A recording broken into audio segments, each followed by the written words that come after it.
was completely kind of wowed by it.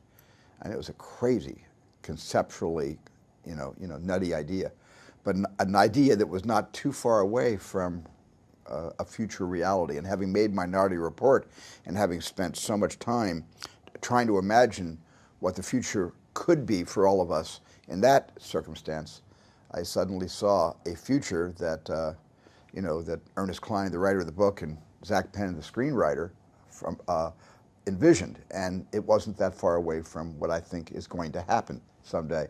And that's what got me very interested in pursuing it. Wade Watts is our hero, and he's kind of a nerdy guy who lives in a trailer. And in the future, the trailers are stacked one on top of the other. They're called the stacks. And a lot of people that can't afford housing live in these trailers where they're stacked one on top of the other, 60, 70 feet into the air.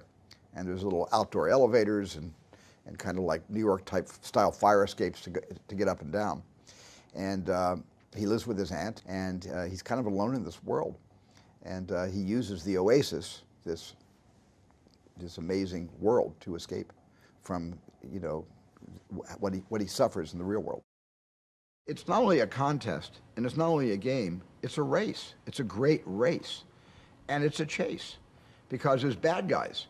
The bad guys are a huge corporation, the second biggest company in the world, just behind Gregarious Games, Halliday's company. And the second biggest company in the world, run by Nolan Sorrento, played by Ben Mendelsohn, is a company called Innovative Online Industries. And they are trying to win the all three keys to get the egg. They want to win it for themselves to become the #1 company in the world.